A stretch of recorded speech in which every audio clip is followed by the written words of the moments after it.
The skies above Varink's Prime burned crimson. Thousands of warships tore through the atmosphere like iron meteors, their engines splitting the clouds with thunder that rattled entire continents. Below them, cities of black crystal collapsed beneath orbital fire. Rivers boiled. Towers folded into themselves like dying stars. Queen Lysara stood motionless on the balcony of the royal citadel, watching her empire die. "The outer defense ring has fallen," one of her generals whispered. Another voice trembled.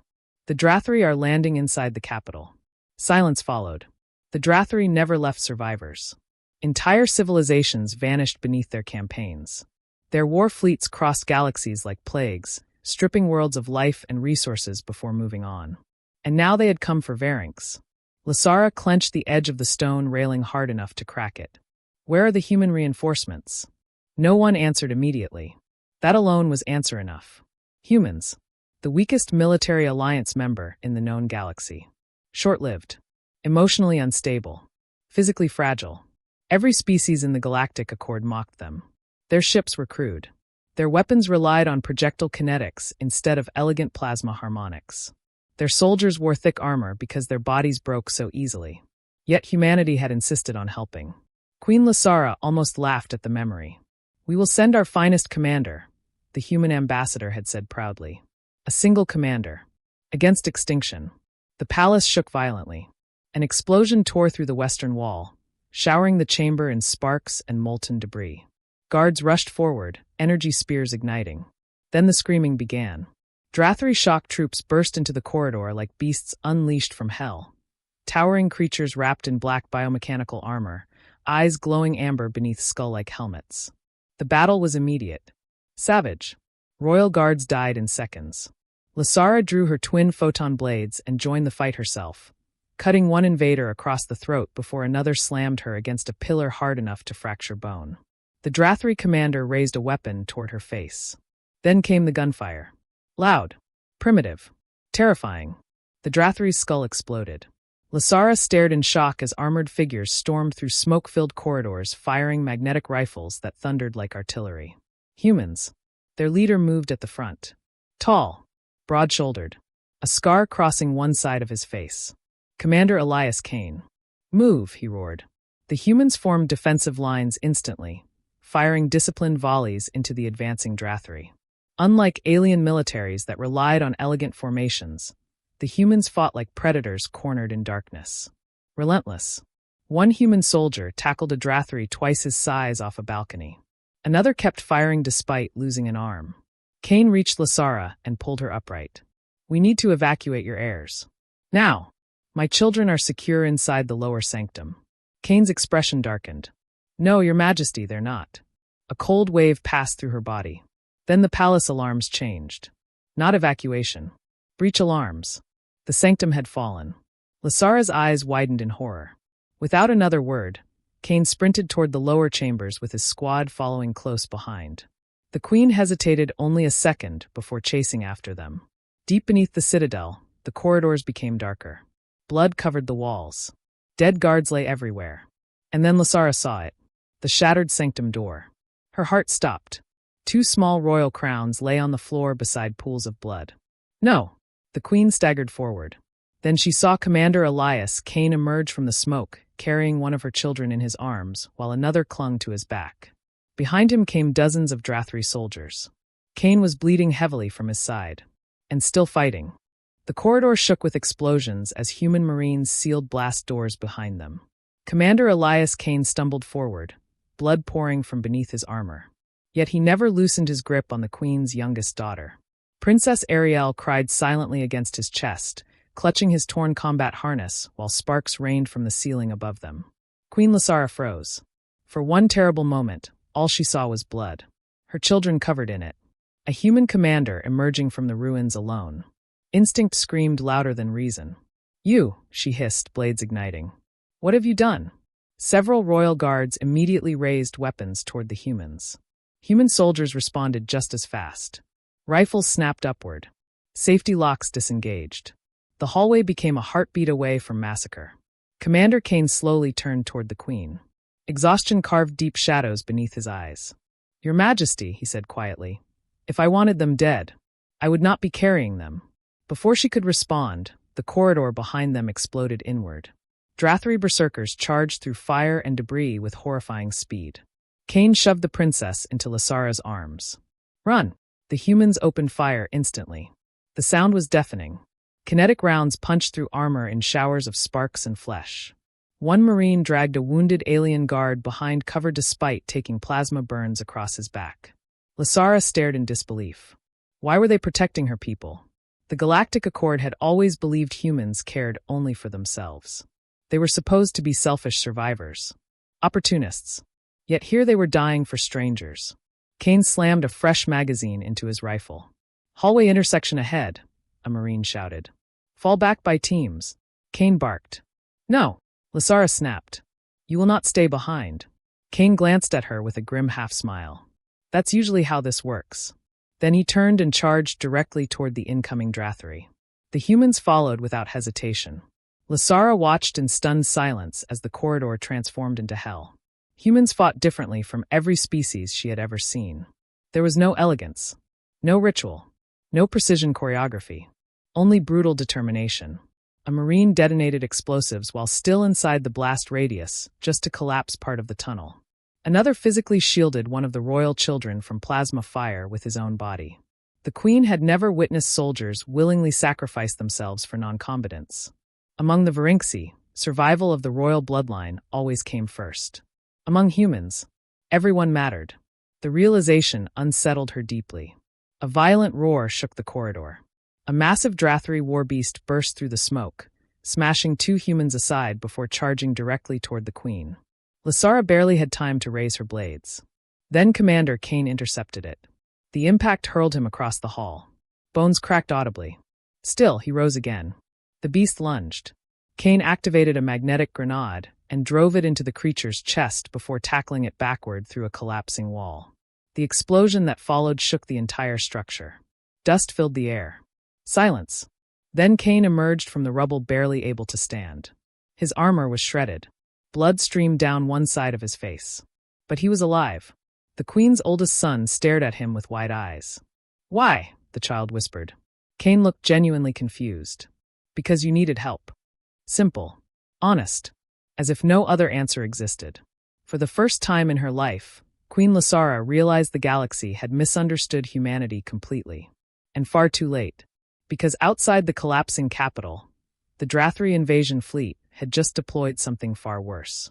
Above the clouds, an object larger than a moon descended toward Varinx Prime. The Devourer, an ancient weapon capable of sterilizing entire planets.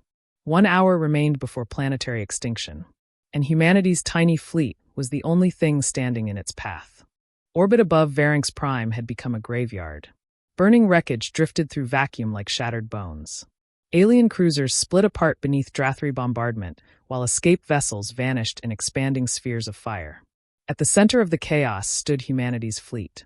Tiny compared to the enemy armada. Outnumbered nearly 20 to 1. Yet they refused to retreat. Inside the human flagship Resolute Dawn, alarms screamed non-stop. Port cannons overheating.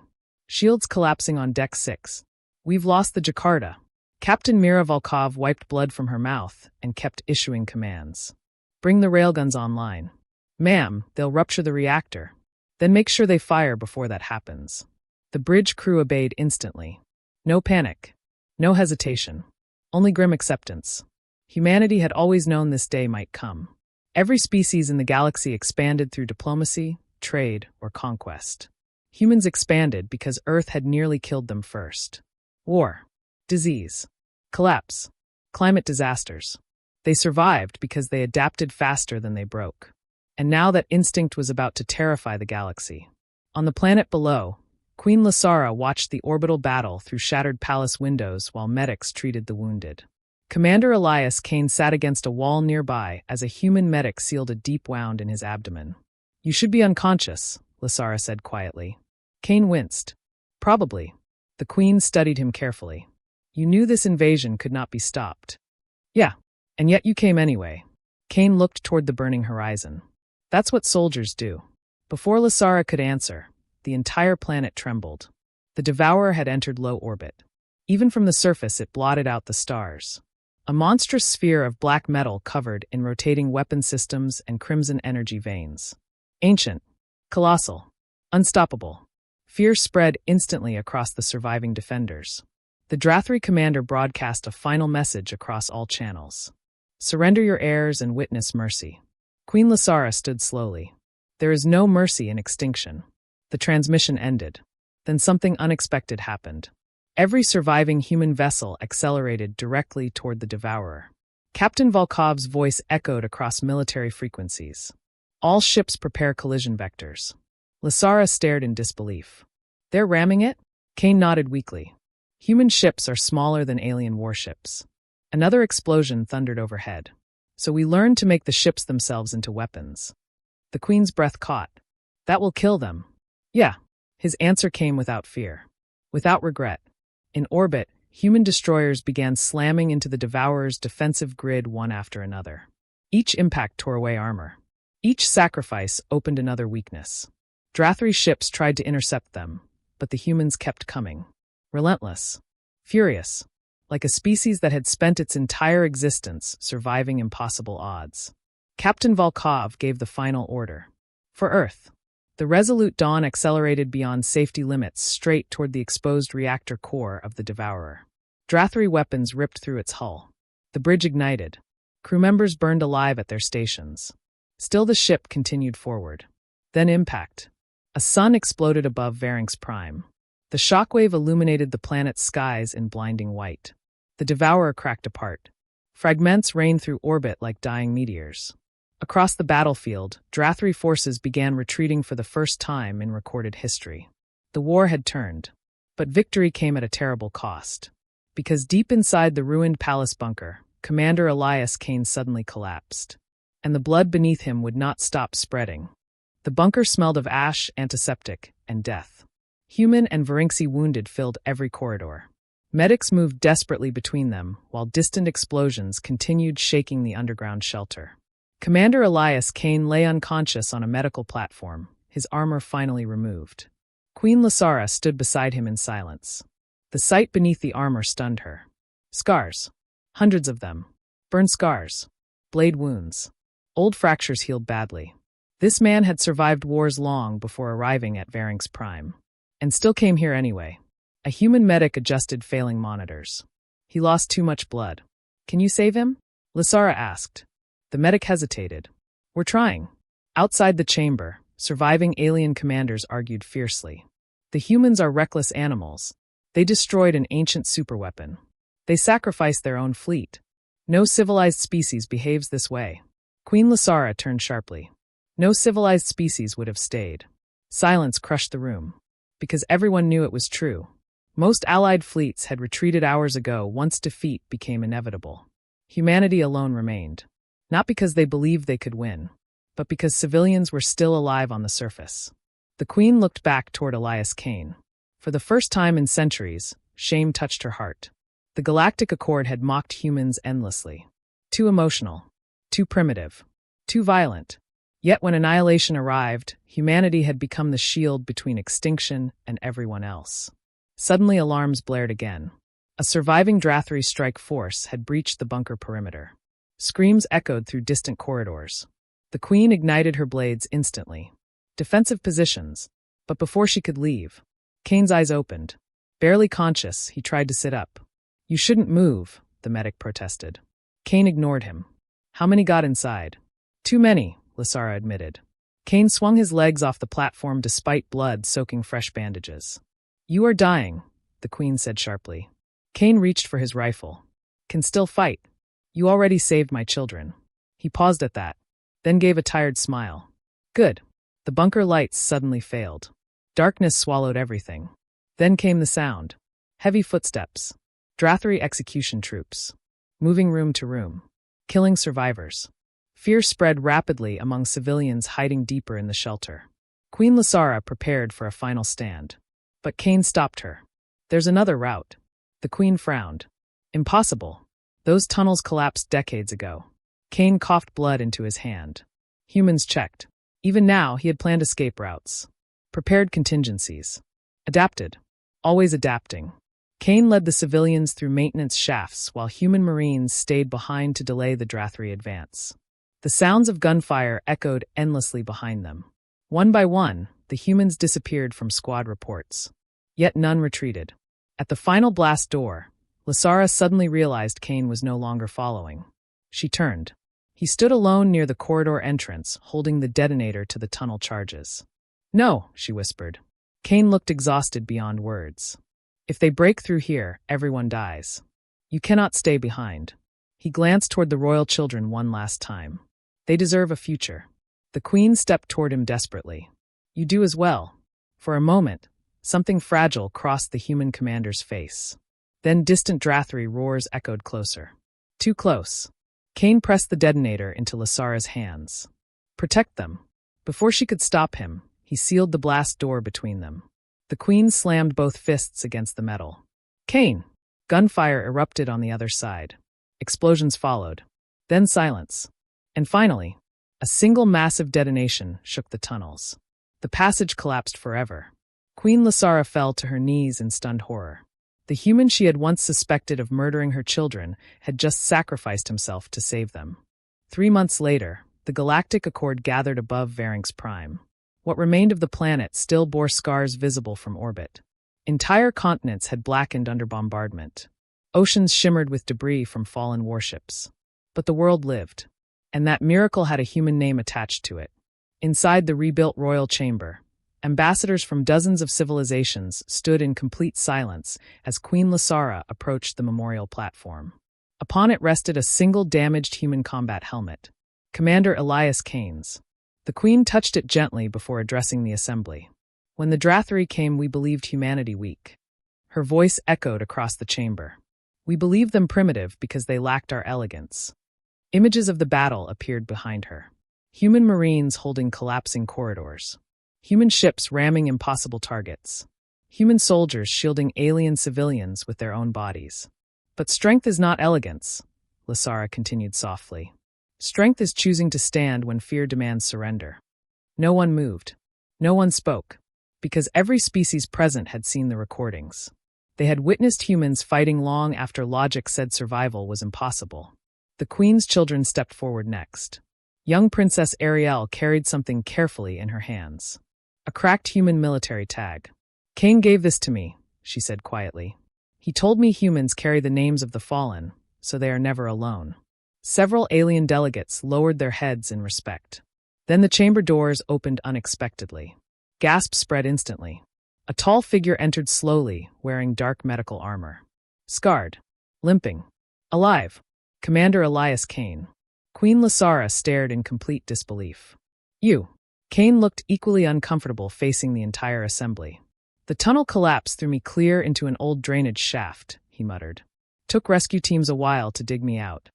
Princess Ariel ran forward and wrapped both arms around him immediately. For once, the hardened human commander looked speechless. The queen approached slowly. "You survived." Apparently. Lasara's eyes shimmered faintly. Among the Varinxi, tears were considered sacred. "You saved my children," she whispered. "You saved my world." Kane shook his head gently. "We just did what humans do." That sentence spread across the galaxy faster than any military transmission in history. What humans do. From that day forward, humanity's reputation transformed completely. Not because they possessed the strongest fleets. Not because they held superior technology. But because when darkness came, humans stayed. And years later, when new cadets entered the Galactic War Academy, they passed beneath a massive monument built in orbit above Varings Prime. A bronze sculpture of one wounded human soldier, standing against an endless alien army. Below it, engraved in every known language, were the words, "The galaxy survived because humanity refused to abandon strangers."